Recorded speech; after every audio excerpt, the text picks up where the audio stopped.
Edgar Ramirez, congratulations on your Emmy nomination for Assassination of Gianni Versace. I talked to your co-star Ricky Martin a couple months ago, and he said he felt like the stars were aligned for you guys to play Gianni and Antonio, and you got the part first, and then a couple weeks later, Ryan Murphy called him. So I want to get your side of the story. Like, what was your reaction when you found out Ricky got cast, and do you feel like this was destiny for you guys? Well, I mean, definitely there's some cosmic, element, surrounding this project on so many levels. Because Ricky actually was the first person I told that I was gonna do Gianni, because I remember that we had agreed to go on a gallery tour together.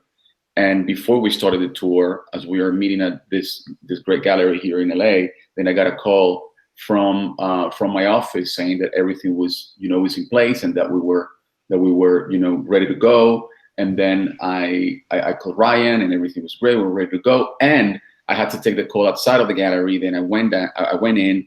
I took Ricky on the side and I said, Ricky, I'm going to play Gianni Versace. And he was so excited.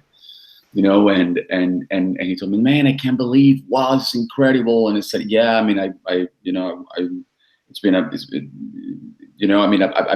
been keeping it, under the ropes, but I'm so happy to tell you, this is so incredible. And then a week later, I had already left LA. And then a week later, Ricky called me and said, no, Ricky texted me and then said, Edgar, you know who just invited me for dinner? And then it said, who? It said, Ryan Murphy. And it said, you're gonna be Antonio. I'm sure he's gonna talk to you about Antonio. This is incredible. I mean, I was so excited. I said, I mean, this Ryan guy he's so smart. Of course you're Antonio. Trust me on that. He's gonna offer you Antonio. And then as I'm sure Ricky told you, they got together, and then he asked Ryan who was going to play Donatella, but he didn't ask who was going to play Gianni. And then he said, well, Penelope Cruz is going to play Donatella, and then Ricky was so excited. And Edgar Ramirez is going to play Versace. And then he said to him, Ryan, I mean, I have to be honest, I'm a very good friend of Edgar, and I knew already that he was going to play Gianni.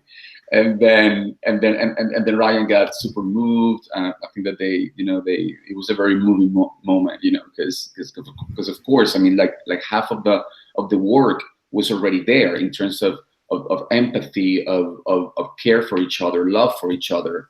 And then I have been, trading projects with Penelope also for a long time. But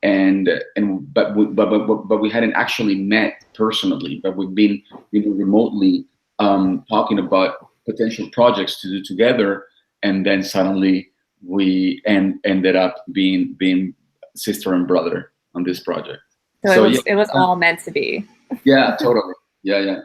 Well, so how did your friendship with Ricky inform how you guys played Gianni and Antonio? Did you guys have a lot of discussion and talk about how you're going to approach it?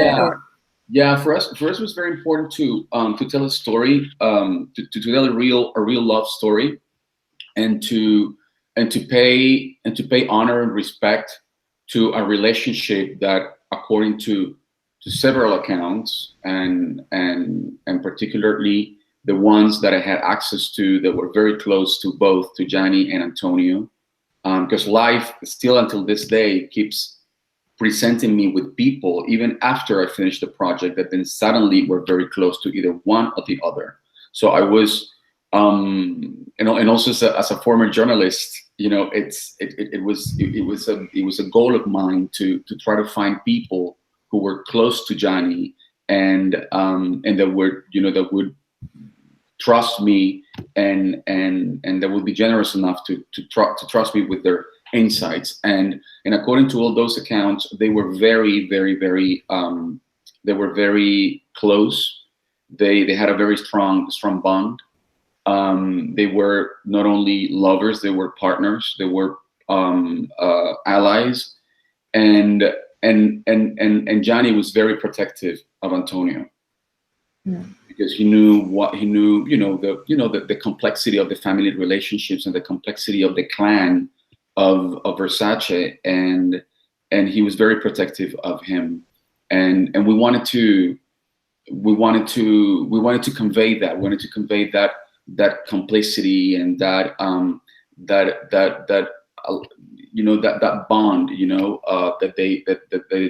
the two had, and Ricky and I talked a lot about it.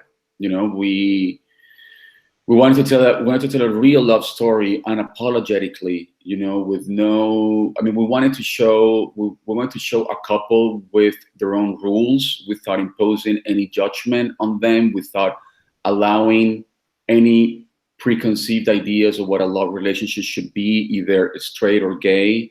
We wanted to present, or to kind of like explore what their privacy would have been like in an absolute non-judgmental and unapologetic way.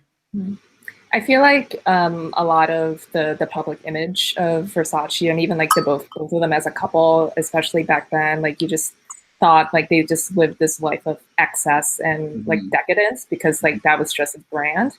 But on the show, it's really like focused on the work, like with Versace and even Antonio, like they were just very laser focused on that. Like, was that like purposeful for you guys to show this other side of their relationship, like not just like in their love life, but professionally? Yeah. One of the things that we discovered, and that it was very that was very interesting, especially for actors, is precisely that. I mean, when we think of the brand of Versace and the culture that he created, we think about excess and hedonism and exuberance and lush, and yeah, that was part of it. That was the aesthetics. I mean, that's how he interpreted the world. That's how he wanted to somehow present the world. He was pretty much inspired by the Roman Empire, and when we think about Rome in contemporary terms, the first images that come to our minds is this men and women in white robes and this white marble and these temples and this governmental palaces in white or off-white or washed out white. But that's the patina of time. That's because the color run off. But the reality is that the Roman Empire was very bright and it was very colorful. And the blues were like this blue here, and the gold was gold, and the mauve was very strong. And Gianni knew that very well. So he wanted to recreate that and recreate the life of an emperor. But that was all his creative and artistic vision. But deep inside, he was very, or from the door towards the inside, he was a very private person. He wanted to be surrounded by people from all walks of life. He wanted to be inspired by them, but he was very private, and very reserved and rather shy. And of course, they had rules that were very personal to them in the way they handled their relationship and the way they handled also their sexuality, but that didn't take away, the strong bond that they had, and we wanted to convey that. I mean, we wanted to convey all of that. We wanted to convey the exuberance and the beauty and the eroticism, but at the same time, the everyday life. I mean, Gianni would rather. He was a workaholic. He would rather go to bed early and wake up very early. He was very focused on his family, but he was also very open to pleasure and to beauty and fascinated by beauty and the idea of the senses and exploring the senses. And you can see that in his legacy, in his work, So I think that he, and I'm quoting him now, he fashion and fabrics and designing and cutting fabrics is what he had at his disposal, because his mother was also a couturier. But but he wanted to be a musician. I mean, he was an artist, and fashion was the field of expression that he had at his disposal, and he just took it. But I think that Gianni would have succeeded as an artist in any other, field, because it was unstoppable. It was unavoidable. Mm-hmm. What he wanted to express. Mm-hmm. You submitted the episode Ascent for your Emmy nomination, and that's the one that focuses on your relationship with Donatella, because he's grooming her to take over the company after he's gone. So why did you decide to choose that episode?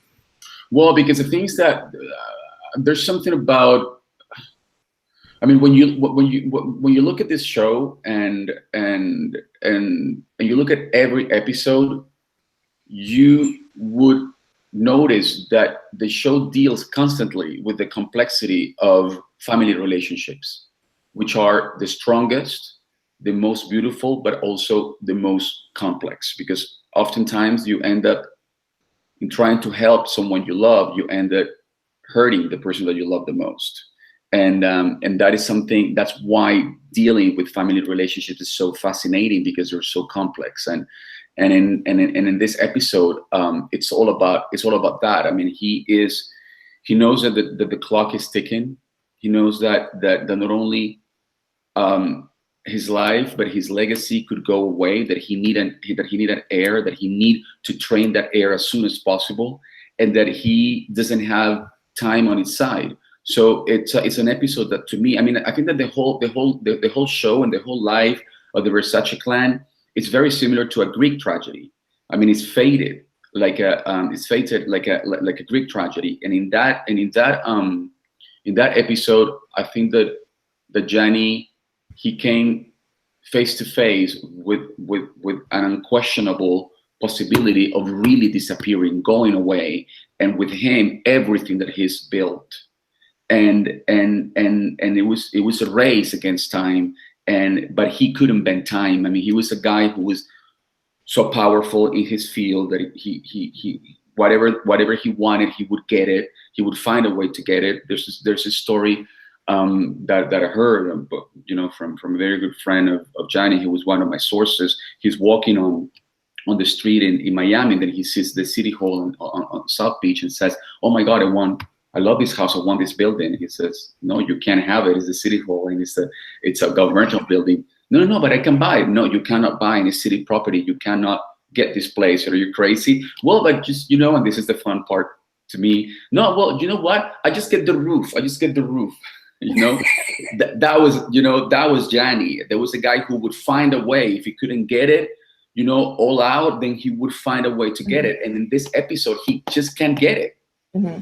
I love that story, because I feel like Versace and Andrew Cunanan, they're very similar people. Yeah. Like, they're both ambitious young men. And then at some point we see, since the story goes backwards and it is like a Greek tragedy, their paths diverged. And I mean, one of the episode titles is literally Creator/Destroyer. Absolutely. About them. So, like Gianni, he went in the positive route. Like he wanted things, but they were all like good things, and he worked for it. And Andrew just went the self-destructive route, and they were both tragically, affected by the internalized homophobia of that time. Like, so did you and Darren discuss that? Totally. No, I totally agree with you. I mean, one, they wanted maybe the same things, but one was ready. He was programmed. He had the fortune, to be wired in a way that he would create those opportunities, and he would try to bring something new to the world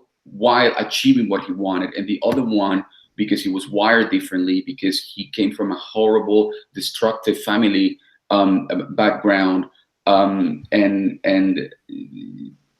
he just wanted to take, and by not achieving, by not being programmed, by not being rightly wired to achieve what he wanted, then he decided to destroy. And that again brings me back to the family interactions and the family relationships in the show.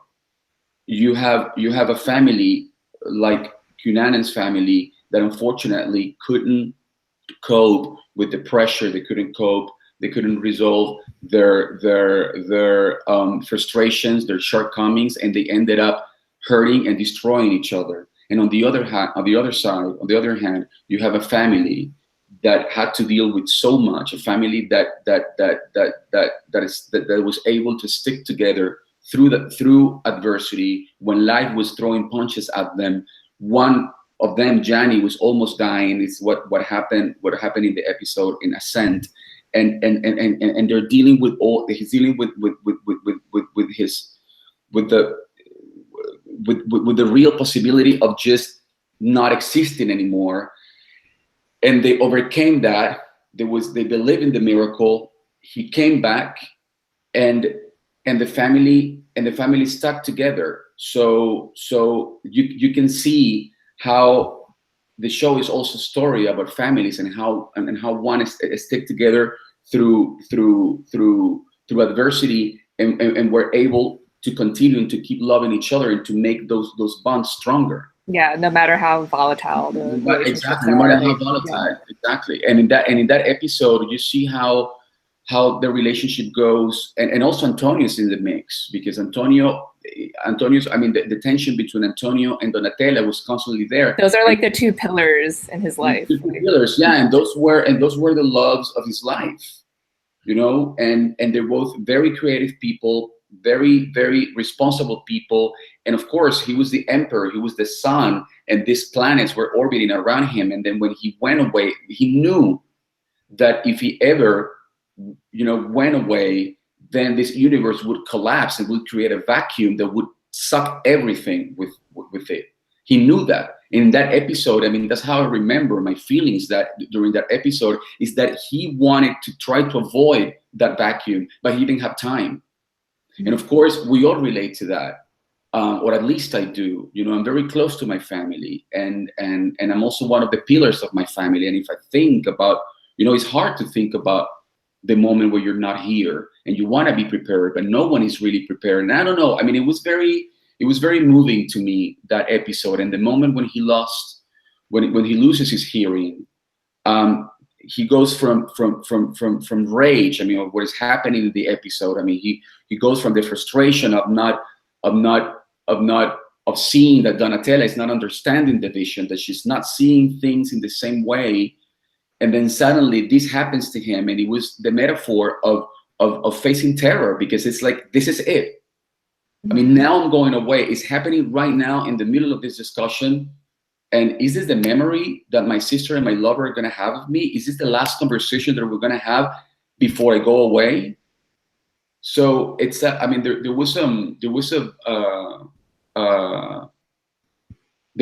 way that, and listen, the scene was all there. It was all written that way.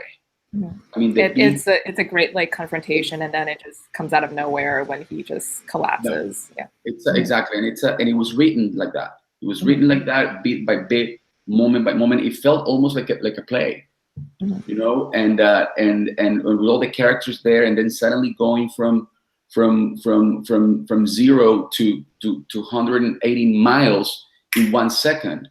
You know, it's like the scene shifts in a way that is for me fascinating. And I love that episode because they make the dress together. That's their legacy, and then you see how, you know, Penelope and I were so comfortable already with each other and with the character, and everyone on set was already so comfortable that then you see that it's one of the most intimate scenes that I've ever performed it. And Penelope feels the same way. I mean, I can't even remember that there were people watching us and shooting us that night. So yeah, I love that. I love that I love the whole show, and I love all episodes for various reasons, but that one because family, and that's what Gianni Versace has said many times. Family for him is everything, and he knew that working with family was hard, but it was also beautiful. Mm-hmm. He, in the most of Italians way, he believed in the dynasty. He believed in that. I mean, those were values that were very important to him. Mm-hmm. Concepts as legacy and dynasty and continuation. Mm-hmm.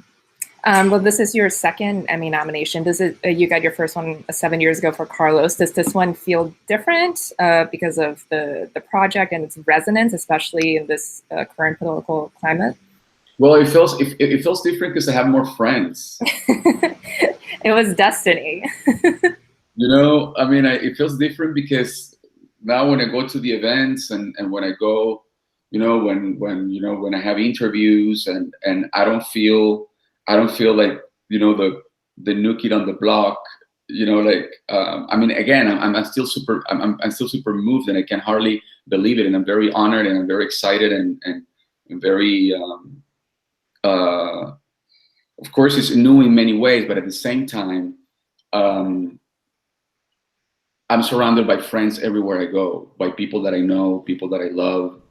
The fact that we got so much support from the Academy, that we got so many nominations for the show. It's very gratifying and very fulfilling to be able to share this honor with people that you love so much, because we do. I mean, it did happen on this show that we all became very close.